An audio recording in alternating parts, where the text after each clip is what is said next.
The All Black podcast is powered by our official cloud software partner, SAP, helping our teams in black become the best run teams in sport. To listen to this episode and all the All Black podcasts, subscribe on Apple, Spotify, and anywhere you get your podcasts.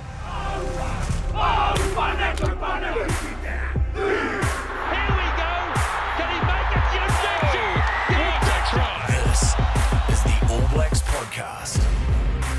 Kia ora whānau, welcome to episode 12 of the All Black podcast powered by SAP. It is Thursday, October the 6th, and by the time this podcast goes to air, we would have had the opening day of the Women's Rugby World Cup. Eden Park, triple header, concert by Rita Ora, and probably a world record crowd for a women's rugby match. How good. Could not think of a better person to discuss this tournament and the journey to this point for our Wahine rugby players, the Mel Robinson, 18 tests for the Black Ferns, 2 times World Cup winner, currently head of sports and events at TVNZ and all sorts of stuff in between. Welcome to the podcast, Mel.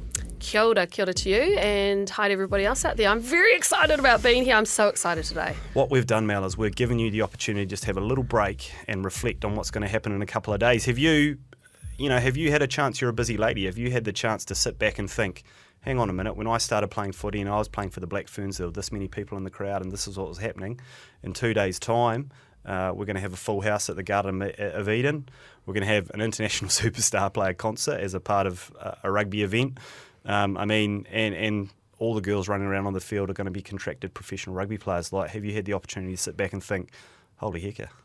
Only in the last week. I have never really had time or even the faith to think, geez, we've got to a good place. But just on Sunday, I popped down to get my car at Sky City. It might have been parked there for a reason. Sure. I'm not sure why it was still there on the weekend. Yes, Responsible. Yes. And I got to Sky City and it was pumping, and there were these massive, muscular, powerful bodies walking around, and they were all the women who are involved in this World Cup, and I just went, whoa. And then Prime Television released this Black Ferns documentary. Yes. And I'd forgotten that they'd actually interviewed me for it, and Anna Richards and some of the fantastic current players as well. And I actually got emotional for the first time. Yeah.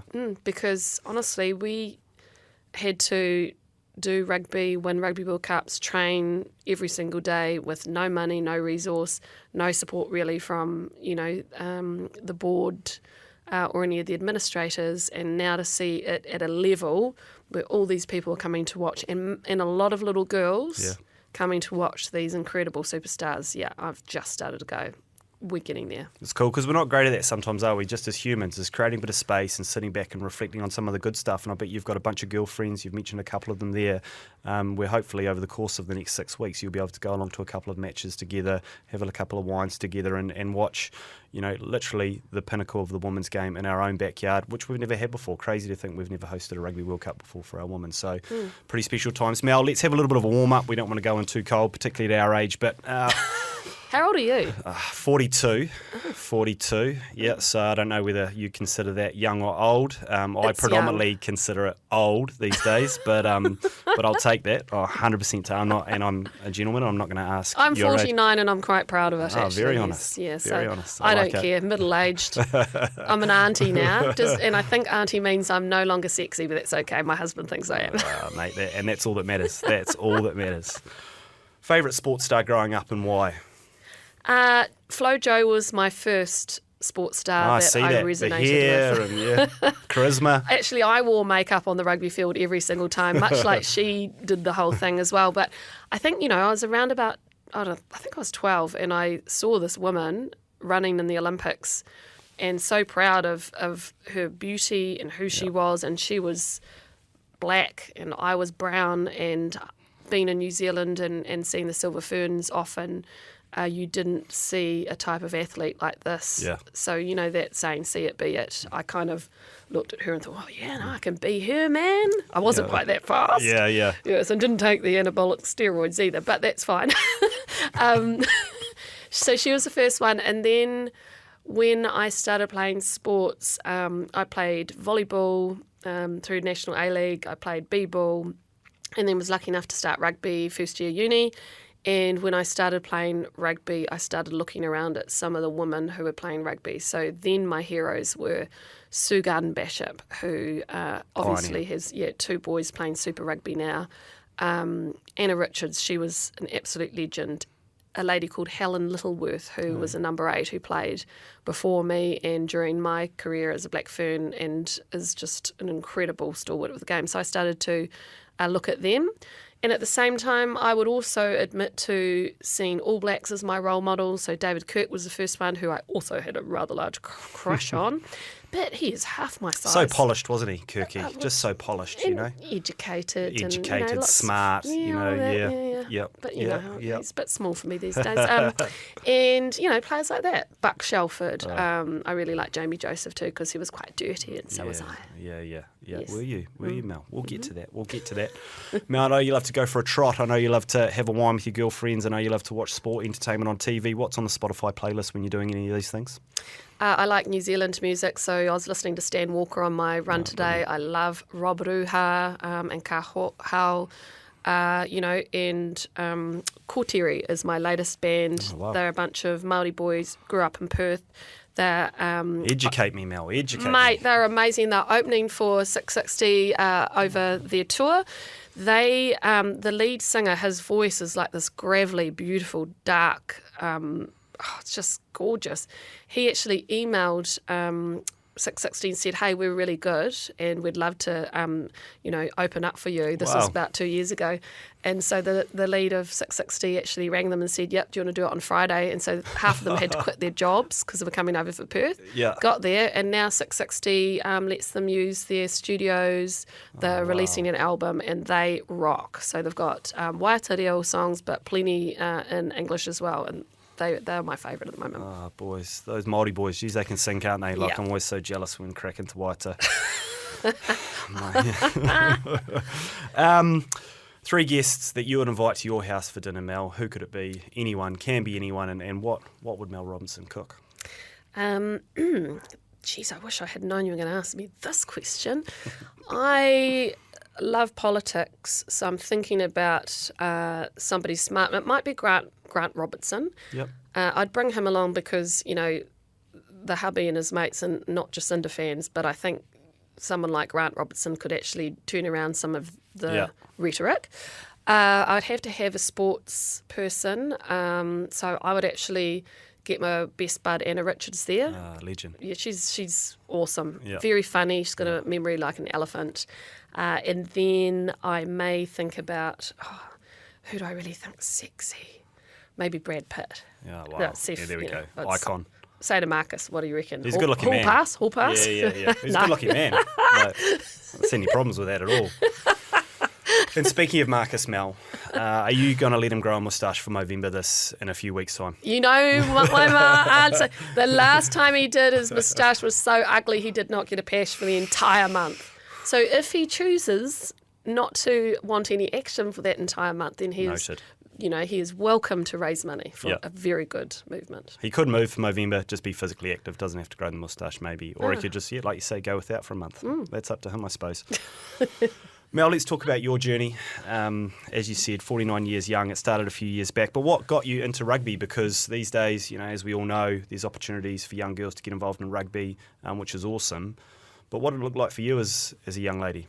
It was my dad. It's all his fault. He watched a lot of sport, league and union in the weekend, and I would hang out with my dad because he was awesome. Māori man, very massive humour. Again, he was quite mischievous and just had this joy around sports. And, I can remember him going for a run a lot, and he played rugby as well for Taranaki. He had a trial for the New Zealand Māori, and he was hugely passionate about it. And we also have a bit of a family legacy and love for the game as well. So my paua, which is my granddad, he told me that he played every position on the rugby field from 1 to 15, right to the age of 62, except for he ended up obviously in the front row. A bit slower. Yeah. So it only goes 15 to 1, doesn't it? Quite does. Often, yeah. Yeah, and when I started playing, Dad came to pretty much everything, and Paua did when he could.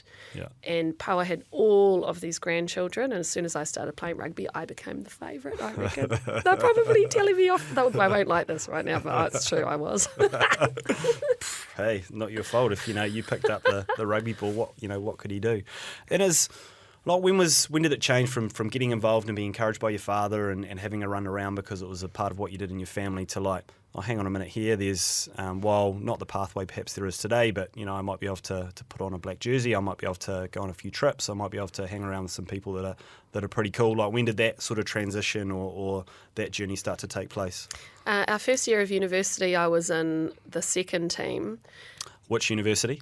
University of Otago. So we actually had 3 women's teams in my first year. I mean, it was unbelievable. Awesome. They were all young. We all came from different sports. And my coach was a guy called Nick Broughton, who ended up playing for Scotland, open side flanker. And he was very handsome as well, by the way. I don't know what it was, but during that season, I found so much joy in the fact that I could physically dominate someone. I discovered the fend, and I've got like this open-handed punch basically, which was disguised as a fend. The first Corey Jane of women's rugby, was it? Just chucking out the... Totally. I mean, I can remember maybe in my third ever game of playing, and this amazing women's rugby player, Margaret, her nickname was Bro, and she was about 6'1", and she dominated. She played for Pirates. And I can remember fending her in the face and running around her, and the look of surprise on her face, and that was a moment that I knew I loved rugby. I just loved it. I mean, when else do you get to smash people except for on a rugby field or a league field? Yeah, how cool is that? Exactly what I tell my kids. Like, this is your license to go out and move some shifts and bodies, boys. Get into it. 100%. Yeah. And so you're down there. I mean, that sounds like a hell of a good time. Otago University, playing rugby, with all your heaps of girls around playing, and how good would that be? That's a whole other podcast, I'd suggest. But there's when all of a sudden, how do you get into a rep team? Like, do you pay your own way? How do you get picked for the Black Ferns? Like, what does that all look like back in the 90s, Oh, very difficult. It was dominated by Canterbury at that time, so I think they had squads with 21 players back then, and they had, 17 of them. Right. Yeah, and the rest were from Auckland, so it was not easy. But Sugun Bashop, I mentioned her before, a player who played professional basketball, touch rugby for New Zealand, rugby for New Zealand, athletics for New Zealand. Steve's wife, is it? Yeah. Yeah, she was his wife. He was the big star at the time. Yeah. But she was fighting for us at Otago Rugby Union level, and she ended up getting funding for us to do our first ever North Island tour. Wow. She was pregnant with Jackson at the time, around about 7 months pregnant. I don't know how she got on that plane. And she brought us up there, and she was a great coach, and she was the one who identified that actually I was so aggressive that I shouldn't be on the wing, I should be at open side. And Daryl Suasua was watching, he was coach at the time, and he noticed a few of us. I was one of them. Annalia Rush was another. Oh, yeah, yep. And off the back of that, her support, and also it was actually Graham Murray, who was one of the selectors that year in 1996. I ended up getting in the squad for the first time. So I think I was lucky, but I also know that at that time there weren't that many flankers who were really mobile or quick, because women's rugby was still evolving and developing. So, it was a bit of my style at flanker, but it was also because of Sue and Graham Murray and a few others. We always ask all the men who come in here, do you remember when you got named into the team for the first time? Do you remember when you received your jersey for the first time? Mel, do you remember those moments? We were at the Wellington Police College, and we all sat there together, the trialists. So if you missed out, you were in the room with everybody else that brutal. Made it. Absolutely brutal. Yeah, and the Richards sisters get called before me, Anna Richards, Fiona Richards, all in alphabetical order. And I was like really, really nervous, and then they called my name, and it's weird. It's like this relief, and you just can't believe it. And actually, I'd had my hand stomped on it by the incumbent open side, Davida White. I'll put her name there. She was amazing. Probably from Canterbury? No, she was actually from Auckland. Oh, and there we go. Really amazing Māori woman. She'd stomped on my hand because I was cheating, and split the webbing. And after I got named that night, my hand started throbbing, and I ended up in the A&E the next day because it was so infected. And I said to them, I'm leaving for Australia and Canada tomorrow, so you need to fix it. So they put the intravenous needle in me. It felt like a million bees going through my veins, and then sent me away. And that was it. Then I was on the plane. First jersey was special. That was in Australia. I was starting. I just couldn't believe it. Number 6, not my position. It ended up being my position, the Devil's number. Very apt. And my dad and my poa came to watch in Australia. Good. It was awesome. And my little claim to fame in that one was Australia had a number 8 called the Beast, and she was very athletic. She looked amazing. She was a good runner, and she was cheating as well. So she held me back at a line out, and the next line out, the ref was turned away, and I punched her. And next minute she's on the ground and the ref can't work it out, and she got stretched off. And my dad was so proud of me. It was so good. Hey, well. Can't do that these days. I was going to say, that is the benefit back then of probably not too many cameras and, maybe a couple of touches you could pull the wool over their eyes. I just think, I don't know if it's cheating, Mel. I just think it's good gamesmanship. Game woman'smanship. I do coach my son, and I do say to them, you're not allowed to punch anybody. So that's quite as I ironic. say, not as I do. Exactly. And do you remember, who handed over the jersey or putting it on for the first time and all that sort of good stuff? Like you say, what an iconic jersey to put on for the first time, like a black number 7 jersey. How many great names have gone and the women and the men's game have played in that jumper, Well, black number 6, I think that was just as good. Well, Daryl Suaso was our coach at the time, and he handed them out to us. Cool. And he would give you a special message every single time, and mine was something on the lines of play as you play. So he gave me license to be myself, be brave, and try different stuff, because I wasn't really a normal forward. Half the time I'd be in the backs because I knew all the moves and loved to inject. Mobile.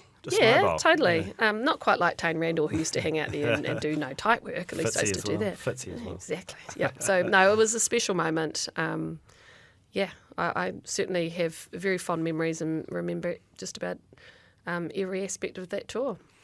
1998 World Cup. Let's talk a little bit about that, like in the Netherlands of all places. Like, how good, what a good spot that is to finish a tournament. Again, another podcast, no doubt. But there's, one thing, I've listened to a few different podcasts from yourself and from Anna Richards, like real trailblazers and who are there. And it just seems like, and probably a shout out for Daryl as well, you guys, even though you're 100% amateur and probably bearing a lot of the cost yourselves just to be there, that you're a professional in an amateur era. You girls took it really seriously, and that bore a lot of fruit, We did. We bore costs in our own time and how we had to balance it around work. So everything before you would leave, you'd have to... it was just hard. You just have to be very planned, really disciplined, and Daryl was a big part of keeping us on track. Actually, that was the first, 96 was the first time New Zealand Rugby actually put some investment and money towards a trip. In 1998, we had everything paid for, and awesome. One of the best things is like the gear day, getting all your gear, and it was Canterbury with the sponsors. Yeah. Did you go into 98 thinking, we're going to win this thing, or we're one of the hot favourites, or actually, what was the state of the game at that time? These days, we look to the Six Nations competition, really strong competition, prepares them so well for pinnacle events like the World Cup coming up. Was that the case back then? Was that sort of stuff in existence? Yeah, the level of rugby we were playing was right up there, and is equitable to what Wayne Smith is running out on the field now. He was part of our team early on as well in terms of giving advice and coaching. Yep. So we trained like the men. We borrowed a lot of All Black culture and philosophy. We had so many amazing coaches from the men's game come in to support Daryl, and we had many different styles of rugby that we were running out, but we certainly relied on that upbeat, quick, instinctive style after a couple of strike moves or set phases. So very much the style that Wayne Smith has brought back into the Black Ferns. That is the style we were playing back there. And there's one thing that underpins everything that the Black Ferns do on the rugby field when they're in a good space, and it's bravery. Yep. Kia maia. Taking the chance and doing things differently, and Black Ferns have had to have a lot of bravery through the years because that road has not been easy to get to where they are now. 100%. Another road you took, Mel, and at times it wasn't easy, was broadcasting. Like, was that when you were finishing your playing days or thinking about finishing your playing days, was that something that was on your radar? How did that come about? Like, because as I was talking to you before we jumped into the studio here, like these days I flick on the telly and I see a number of female broadcasters, and that's not just here in New Zealand, but that's in Australia, that's in the States, that's across basketball, that's across golf. But I was trying to think back, to being a young fella, a teenager watching, all the different sports that I watched growing up, and I can't remember too many, to be honest, Mel, and perhaps none in rugby. Like how did that opportunity come about? That was a research project I did in my third year at uni on the coverage of women's sport, which I found was abysmal, and it opened my eyes. I actually, to that point, thought there was no difference between guys and girls. Right. Yeah. How naive was I? And then I started looking at the bylines and saw there was Margot Butcher as a female journalist. There was Jane Clifton at TVNZ, and one other. So 3 female sports journalists in the entire country. And I thought to myself, okay, so if we're going to get more women's sport coverage, probably one way to do that is to get more females writing and becoming journalists. So I signed up for the student newspaper and started writing really crappy, but started writing sports stories. And one of my teams I covered was a team called the Seedy Dogs. And one of my pieces I wrote about them, they still bring out now, 30 years later, these guys. Yeah, so that's how I started. And the 2 people who, there was a lot of jobs and work and training from that point. I ended up actually doing politics for Mana News, one of my first jobs. And right up to this point where I knew I was ready to hopefully put my hand up for Sky TV. And Rick Salizzo was a great friend, very supportive and a fabulous mentor of a lot of different people. He said, I know this bloke, he's a producer at Sky, let me introduce you to him. So I think we went to a sports cafe show at Learfield, and he brought Brendan Butt along. And Benny, I did this big sales pitch to him, I want to be a female, rugby commentator, and that's that, blah, blah, blah.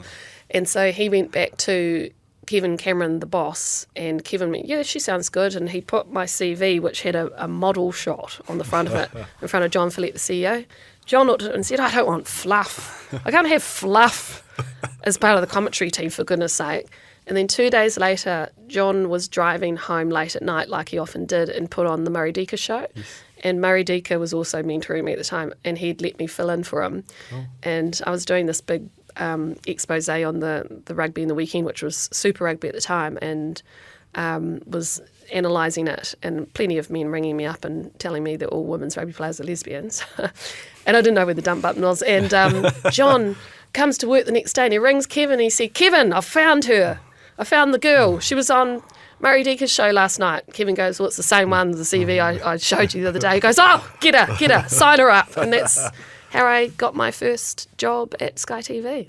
There it is. And you're such a capable and confident female, but and probably outwardly I just looked at you and saw someone who was ready to go and just did the job. But behind the scenes, was that the reality? Was it tough? Perhaps we didn't have as much social media and that sort of stuff then, but I'm sure there are outlets probably for people to say whether they thought you were going well or not. Well, there was an amazing woman called Andrea McVeigh who was the producer at the time who, gosh, she's incredible. She actually was producing myself and Ian Jones as hosts in my second year of working there. She was the person that I would rely on to be my backstop.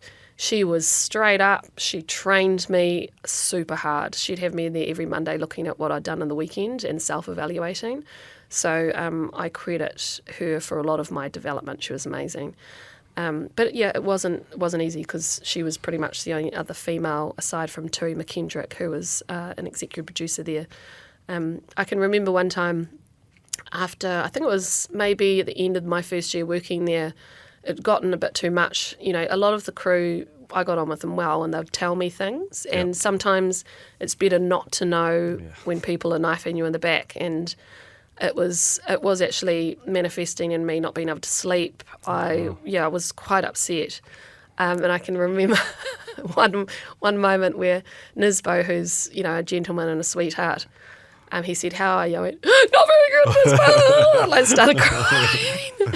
It's so hard. They're really mean to me. Like, poor old Nisbet. Nisbet was probably like, whoa. Oh, yeah, he gave me a pat on the back. "You'll be okay, Melody." Yeah. And I just knew that he would always be a person that would, from that point, be good with me. So, it was nice to be able to have an outlet like that as well. Yeah. So, yeah, it wasn't easy, but you got to persevere. And if you're an athlete, some of those things that you learnt come to the fray. And again, I had to be brave because how else are we going to change things if people don't kick it off and be the first one and then bring others with them? Totally, Mel. You broke the glass ceiling, and now you must be very proud of all the wahine that you see on the TV broadcasting any number of sports. It's pretty cool and great to hear that, one of the Kāmatua broadcasting Nisbo was a great sounding board and a support as well.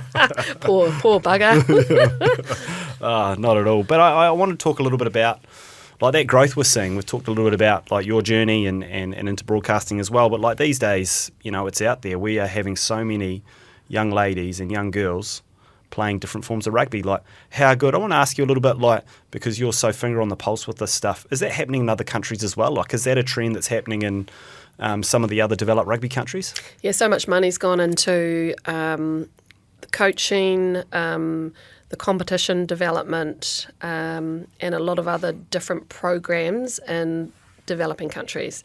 So yes, it is growing all across the world, and World Rugby knows that, if there's one growth area, this is it. Yeah. Yeah. So, they've got plans to increase their revenue with World Cups in terms of how they do those events moving in the future, but women's rugby is definitely something that they are investing in and are leading the way. They've been fantastic in that, and including, of course, that competitions have to be a part of it. And at the moment, the Women's Six Nations means those nations have a huge advantage over others and that level of competition as well. And then where you are geographically means that the teams in Europe will also have way more competition than Southern Hemisphere, African, or other countries who are not in that area. So, the global competition that's going to be started next year will be another milestone, which will be incredible. It's got, I think, 3 different levels with promotion relegation between them, which is one of the most important things. And International Rugby Players, which is the group that I'm associated with, they have a full-time women's manager in Rachel Burford, who's an ex-World Cup winner herself. And they support her in working with different provincial unions and finding out what they need to professionalise their women's game. And World Rugby are also leading that piece of work as well. So there's a lot of different building blocks that have to go into place. They all cost a lot of money. The end game, it might be to commercialise women's rugby, but at the same time, it's making rugby a better product for everybody.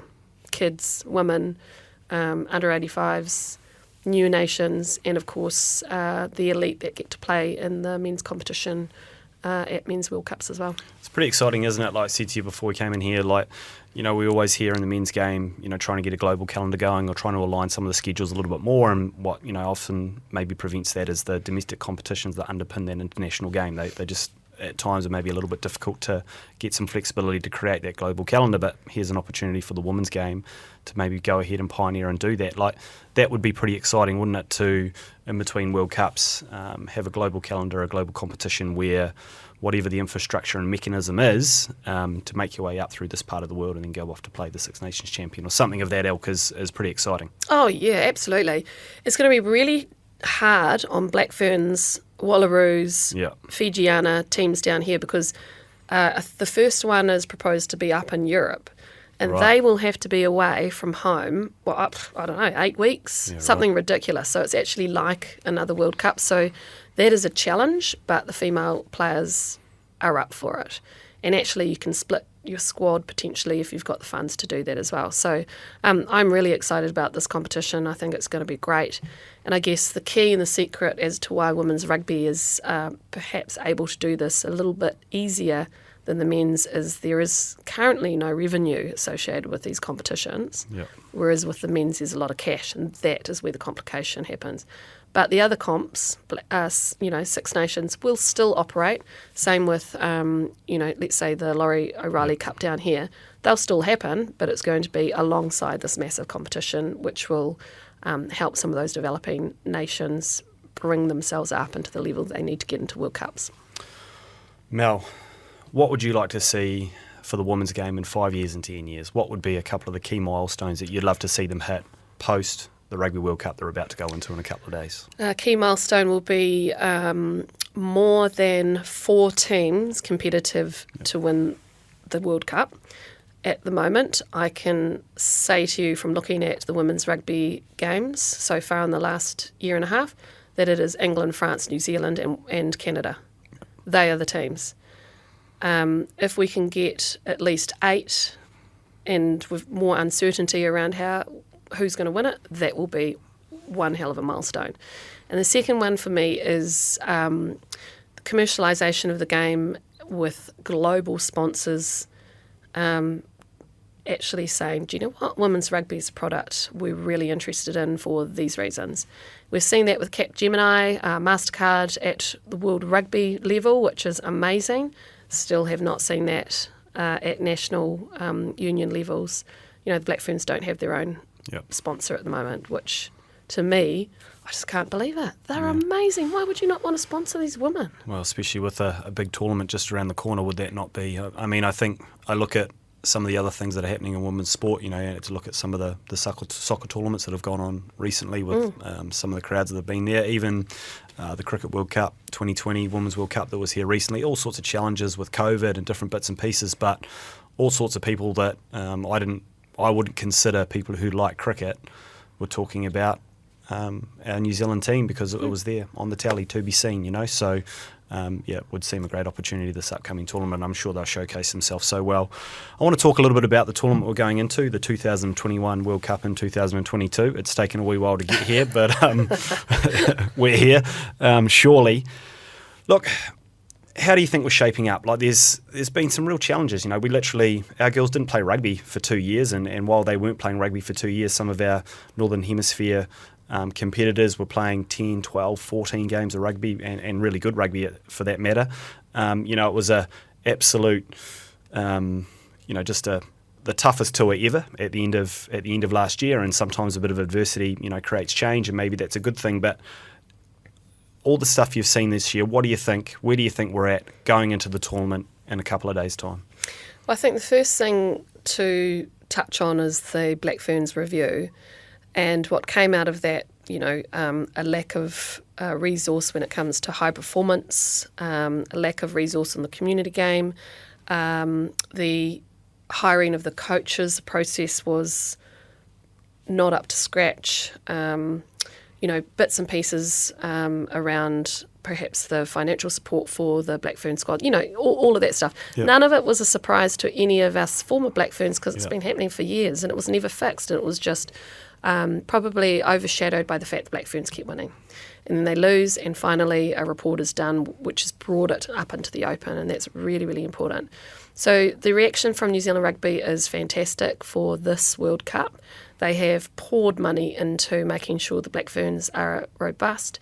That coaching team is unbelievable. That is, hands down, Graham and Henry and Wayne Smith together with Cron and and Whitney. It's just such a fabulous coaching team, and I know also people like Graham Henry reach out all the time to people like Anna Richards, who has all the IP when it comes to women's rugby in this country.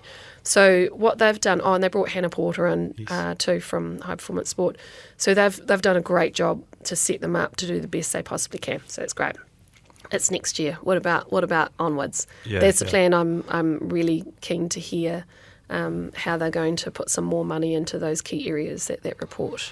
It's great to see the support that has gone in for this tournament, and what do you think of the team? Like, there's been a little bit of change. There's some players that we know really, really well. Some of them in 15, some of them in 7s. People like Portia are household names. Sarah Hirani's a household name. You've got Stacey Fleuler as well. All players I know from watching the 7s all the time at the Com Games, the Olympic Games. Is there anyone in the team that you think maybe we don't know too much about, but they could be that 87 Michael Jones, that 95 Jonah Lomu? That's someone who, by the end of the tournament, with the coverage, might be someone that all of a sudden does become a household name and might drive a sponsor or two to jump on board behind the girls. Yeah, well, there's one that stands out, which is Aisha. What did we say? Leti. She is awesome. Is that my winger? Is that my little pocket rocket? She's the winger. So she started out on the domestic scene here as a young teenager. So women's rugby lovers have known about her for a heck of a long time, and she has been carving up the rugby field for as long as she's been out there, since she was 16. So no surprise to us that she's doing it in an international scene as well. She is tiny, short, probably looks like she should be maybe a halfback or something like that. Yeah. So she's quite disarming, but she rips it on the outside. She's got a step on her. She's very difficult to tackle, and she gets amongst it close to the pack as well. So you see her sometimes come in and do pick and goes or hits off the ruck. Awesome. Unbelievable. Her strike percentage is awesome. She reminds me a little bit of Vanessa Coates, who's one of the biggest legends of our game as well. Scored 9 tries against France in 1996 or something along those lines, and very similar, physique as well to Aisha. So she's the name to watch, absolutely, because everybody else will be looking at Portia on the other wing. Yeah, now totally. Forget about her. Yeah, absolutely. And you talked a little bit about it at the start in terms of some of the teams that we think are going to be up there. Like, why is that? Why are, I know England and France are a part of the Six Nations. They're big favourites going into the tournament. England are on a run of 25 or 26 games straight without losing.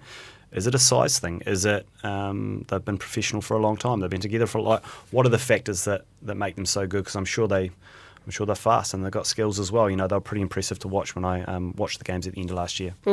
England are incredibly strong because they've got massive women in their front row who know their craft and are agile and are great ball runners. They've got extremely mobile locks and they've got a good balance in the back row. Then they have gone out and headhunted other athletes, so they've got the speed in the backs. They've also got a massive punting kick game down the field, which is what they've developed, which no other team really can compete with. It's huge. And then they've got resources. So everything they've done over the last, I'd even say 8 years, has brought them to a point with a team that has a structure and game plan which perfectly suits their attributes. Yeah, they're amazing. France are fantastic because they've always had a domestic competition that has had more players in it than, any other domestic competition, with huge crowds and support. They have had a bit of raru recently. Some of the teams have pulled out, or they haven't had quite as much of a domestic build-up as they would have liked, but that competition sets them apart. And the other thing that I always say about the French girls, if you look at them, actually, they're not huge. They're just athletes. So their bodies are they all look like, I would say, what kind of sport? Maybe basketballers. Okay. Yeah, so that kind of physique and a mixture of different sizes, and they've got real flair. I mean, they really do. It's a bit of a cliche to say French flair, but they certainly play that way. Their halfback, Sansu, watch her. She's definitely in contention again for Player of the Year. She causes all kinds of havoc behind breakdowns, which is quite unusual these days because everybody uses their halfback as the conduit to get the ball immediately out to the back, but she's the opposite. So running 9, yeah, totally. They're amazing, France, and as I mentioned before, Canada. Really, really structured. And if I was to pinpoint one other athlete to watch this Women's World Cup, Sophie de Goody, who's the number 8 for Canada. She started out as a first 5, so she kicks their goals. She can kick for them. She takes all of their line-out ball just about. John Eels. Yeah, mate. She is unbelievable. She's running the ball. She's now their captain at 22 years old. Oh, wow. She played b-ball. She was a top Canadian basketballer as well. And she is the bee's knees. So please watch out for her because you'll be very impressed. So good. Our partners at SAP pride themselves on powering the best run teams. Mel, I'll ask you a little bit, I want to go back to your amateur days, Is there any success factors that stand out to the teams and environments you're involved in? Because it's a different hat you're wearing back then. These days we so often have people in the studio that are part of a professional environment, and sometimes it feels like they're all trying to do the same thing a little bit better than everyone else. Maybe I'm not being fair in saying that, but back when you were playing, what was the glue? What were the success factors for your teams in 98 and 2002? Oh, every business in New Zealand is always trying to do this stuff, get the values, the objectives or the KPIs sorted to, bring your business the best profit margin, blah, blah. But you just base it on what the Black Ferns did, that's for sure. The purpose of the Black Ferns is bringing through the next generation. And so when you go out on a rugby field, representing your family, but you are there to showcase your sport for young athletes, that drives you an extra level. The overall strategic intent is to win, and to get there you have a number of steps that you put in place. Discipline is one. We all know that. Honesty. So Kiwis, we're all passive aggressives. Not when you're in the Black Ferns. You get to sit down and really say directly to people what's on your mind. Yep. And it's friggin' hard, but it means in my real life when somebody gives me constructive criticism, I actually can take it, think about it, and change things. And that is all from Black Ferns objectives. And then the culture thing is you're all there together doing it. And so there is no personal ambition about one over the other. And I'll give you an example. I was the incumbent for all of my career except for the final year, which was 2002. And that year, Daryl had Cheryl Walker as his preferred number 6. Very different athlete to me. And so what he did was he roomed us together. Oh, wow. Yeah, far out. I couldn't sleep for a while because I was so brassed off that I knew I wouldn't be getting the top spot. You just, he'd been very honest about that. But she was so lovely and sweet and wonderful. Damn it. Yeah, I just started falling in love with her. And then I just supported her 100% from the bench and got on in the final, which was fabulous. It's a culture that always doesn't put other people ahead of others for your own personal gain. It's about doing it for each other. And I love how the Black Ferns call the reserve spark plugs these days. Oh, yeah, I heard that the other day. Dirties. Now they're spark plugs. Yes. Yeah, that's a way better reference, isn't it? Yeah. 100%. Yeah. Mel, thank you so much. I hope over the course of the next 6 weeks you're able to sit back and take it all in and think, wow, how cool. I've been a part of the journey of sort of creating this opportunity for not just for our players but for the New Zealand public to go along and enjoy our Wahine rugby players. I hope by the time this goes to air, Saturday's been super successful and that you've been able to sit back and watch the triple header. Go the Black Ferns. Yeah, go Black Ferns. Are just absolutely fabulous. The All Blacks podcast is powered by our official cloud software partner, SAP, helping our teams in black be the best run in sports. Hosted by Rob Dunne in the Hargrave Street studio. Produced by Carl Thompson from Blue and Ginge, the podcast producers. Video editing by Mac Leesburg, graphics by Western Design, content advising from Andy Burt, and commercial manager for the podcast is Valeska Hoth. Follow the All Blacks podcast on iTunes, Spotify, YouTube, and anywhere you get your podcasts.